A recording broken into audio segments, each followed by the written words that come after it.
ये है कनाली, ये है सैतूस का पेड़, मैं भी जानते हैं ये। गाइस आपको पता है अभी मैं कहाँ जा रही हूँ? अभी मैं जा रही हूँ हमारे खेत। मैंने परसों लगाए थे कद्दू के बीज 2-4, तो देखते हैं हमारे कद्दू जमे कि नहीं या बारिश ने उन्हें भी खराब कर दिया है। तो राधे राधे दोस्तों, स्वागत है आपका मेरी इस वीडियो में। और इस वीडियो में मैं आपको हमारा खेत दिखाने वाली हूँ कि बारिश ने आखिरकार हमारे खेतों को कैसे बर्बाद कर दिया है। उत्तराखंड में इतनी भारी बारिश हुई है कि हमारे खेतों का सत्यानाश हो गया, और लोगों के खेत भी दिखाऊंगी मैं आपको। और ये नहर देख रहे हैं आप, ये बिल्कुल टूटी फूटी हो गई है, फिर भी हमारे यहाँ का प्रधान एक नहर नहीं बनवा रहा। और ये देखो सारे गेहूं तो यहाँ पे लटक चुके हैं क्योंकि बारिश की वजह से सब कुछ तबाह हो गया है। ये इतने बड़े गेहूं हो गए थे, पकने वाले थे, तब तक बारिश ने सब कुछ खराब कर दियो। और सुनने में आ रहा है कि लोगों ने जंगल जला दिए बड़े बड़े, और जंगल जलाएंगे पहाड़ों में, तो पहाड़ों में बिन मौसम बरसात होगी क्योंकि आजकल तो गेहूं पकने वाले हैं। और गेहूं पकने से पहले इतनी बड़ी बारिश हो गई कि सारे गेहूं तो झड़ गए हैं या तो गिर गए हैं, अब सड़ने वाले हैं वो। ऐसे बेमौसम बारिश इसलिए हो रही है क्योंकि प्रकृति में आग ज़्यादा लग गई है, तो आग ज़्यादा लगेगी तो बारिश होगी ही होगी। ये है हमारी जाली, और ये जाली भी जगह जगह पे फट चुकी है क्योंकि बारिश की और ओले गिरने की वजह से सारी। और ये आप देख ही रहे हैं, यहाँ पे से भी फट चुका है, वहाँ पे से भी, वहाँ पे से भी, मतलब पूरी जाली का सत्यानाश कर दिया है बारिश ने। इसलिए लगाई थी ताकि बंदर ना आवे, और बंदर नहीं आए तो बारिश ने सब कुछ खराब कर दिया। अब जाली के अंदर घुस ही जाते हैं, फिर मैं आपको दिखाती हूँ कैसे फट गया। ये देखिए, ये पूरा फट चुका है बारिश की वजह से, और यहाँ पे से भी फट रखा था, वो तो हमने ये लगा दिया इसकी वजह से नहीं वो गिरा नीचे पूरा।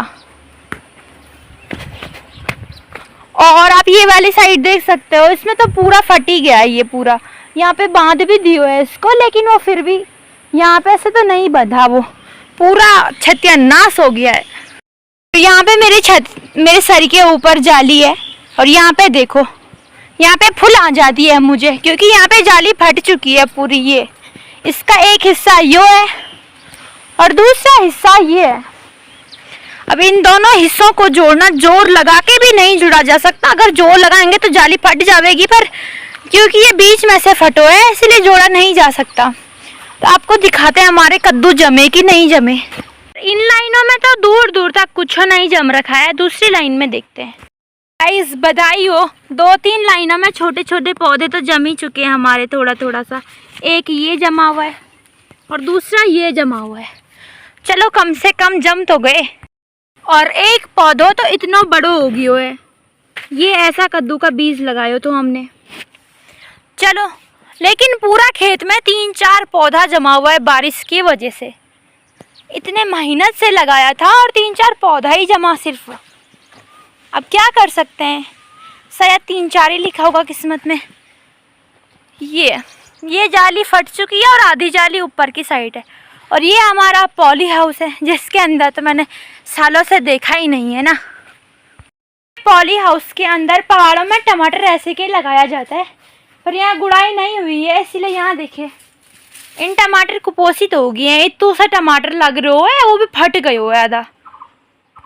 पॉली हाउस के अंदर इतनी गर्मी हो रही है और बाहर ठंड भी हो रही है। और ये देखो हमारे टमाटर इतने छोटो से लगे हुए हैं। अब इतने टमाटर का सब्जी में तो डालें कि मैं दिखाऊं।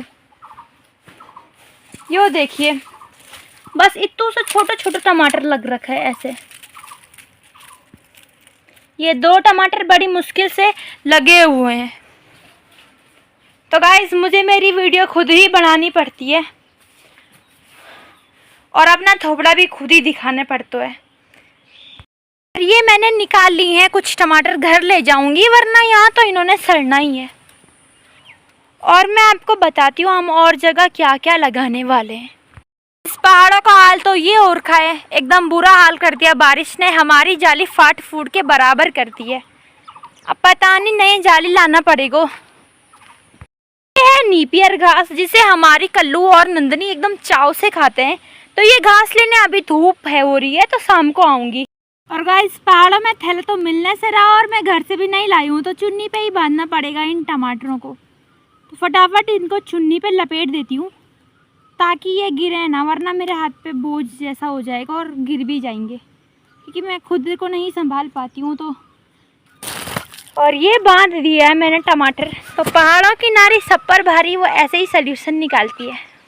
तो आप ये जो खेत देख रहे हैं ना, उसमें मैंने बीन्स लगाए हैं, लेकिन बीन्स का एक भी पौधा इस खेत में अभी तक दिख नहीं रहा है। आप लोग कैसे के बीन्स लगाते हैं? मैंने तो बारीक सी लाइन बनाई है सारी खेत में और वैसे के लगाई है मैंने, मेरे भाई ने और पापा ने बनाई थी, ताकि बीन्स की सब्जी खावें। घर बाजार में तो मिलावटी आता है सब कुछ और बासी मिलो है, इसीलिए मैंने घर पे लगाने का सोचा। तो यहाँ जो है एक पूरे खेत में आपको एक भी पौधा अभी नहीं दिखेगा, कि बारिश की वजह से सब कुछ खराब हो गया। शायद वो ज़मीन से ऊपर ही नाम है, अब पता नहीं क्या होएगा, मुझे तो नहीं पता। इस एक ये पौधा दिख रहा है, पता नहीं किस चीज़ का, ये तो लाइन से बाहर हो रखा है, शायद बीन्स का नहीं है। अब मुझे को तो पहचानने भी नहीं आ रहा, लाइन के अंदर होते तो बात चलती, ये लाइन के बाहर उग रखो है। आपको यहाँ ये जो कुहू कुहू आवाज़ आ रही है, ये कोयल पता नहीं क्या नाम है उसको, पर ऐसी चिड़िया यहाँ बोलती रहती है दिन भर। रात को इतनी आवाज़ें आ जाएंगी आपको चिड़ियों की, जीव जंतुओं की, क्योंकि ये पहाड़ है, ऐसी आवाज़ें आपको मिलती रहेंगी, क्योंकि यहाँ बहुत सारी चिड़िया रहती हैं। जो पेड़ दिख रहा है नीचे, उसमें तो बहुत रहवे हैं। हमने और हमारे पापा और भैया ने, छोटे भाई ने लगाए थे टमाटर के पौधे। उनको बारिश में कुछ नहीं हुआ, क्योंकि वो उस टाइम बहुत ही छोटे थे जब मैंने ये लगाए थे। तो अब ये थोड़ा थोड़ा बड़े हो गए, अगर थोड़ा और बड़े रहते तो शायद बारिश इन्हें भी न बख्शती। बारिश ने एक दो पेड़ों की कमर तो तोड़ ही दी है, ये एक यहाँ पे भी तोड़ दिया है। इस बारिश का क्या ही करना, कहीं खुशी हो रही है तो कहीं गम। इस मेरे सामने जो आप ये रास्ता देख रहे हैं ना, इसे गढ़वाली में बोट कहते हैं। बोट मतलब रास्ता होता है, और ये रास्ता इतना पतला है, पथरीला है, आप कभी भी जाओगे तो आपको अच्छे से जाना पड़ेगा। और गाइस, लोगों के वहाँ पानी की कमी हो रहा है, हमारे वहाँ पानी ऐसे ही आता रहता है। ये नहर का पानी है जो उधर आने वाले गदेरे से निकाला जाता है, ये सिर्फ खेतों में डालने वाला पानी है, और जो पीने वाला पानी होता है वो अलग होता है। और गाइस, पहाड़ों में अभी इतनी गर्मी पड़ रही है, परसों बारिश हुई है और आज गर्मी इतनी पड़ रही है कि पेड़ की छांव में रहना पड़ रहा है। यहाँ कूलर पंखा जैसी कोई चीज़ नहीं रहती, एसी, यहाँ सब कुछ यही है। ये पेड़ दिख रहे हैं ना, इनसे सबसे ठंडी और ताज़ी हवा मिलती है, इसीलिए पहाड़ी लोग थक जाते हैं, उन्हें गर्मी हो जाती है तो पेड़ की छांव पे आराम से बैठ जाते हैं। और ये तो मेरा फेवरेट पेड़ है, इसकी छांव पे मैं हमेशा आती ही हूँ।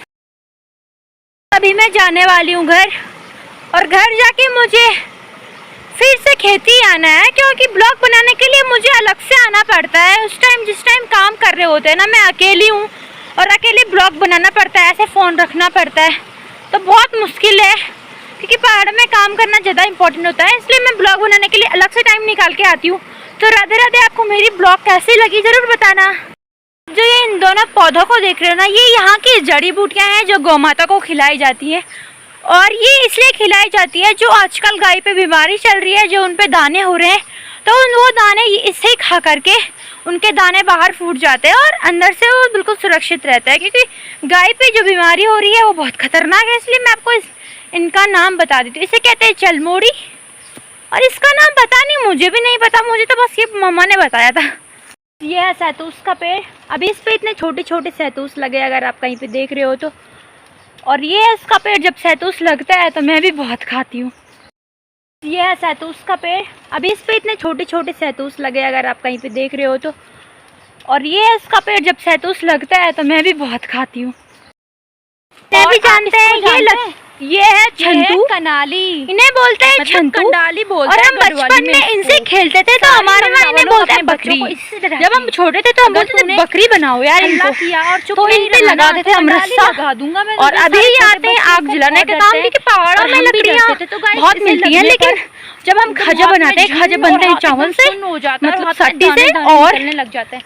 ये इस पेड़ के हैं, लेकिन लोग उसकी सब्जी बना के भी खा रहे हैं, बहुत ही। मैं तो आज तक लेकिन इस पेड़ के आगे मैं ऊपर छत में वीडियो भी बनाती हूँ, तो आप इसके बारे में जानते हैं, मुझे कमेंट में जरूर बताएं।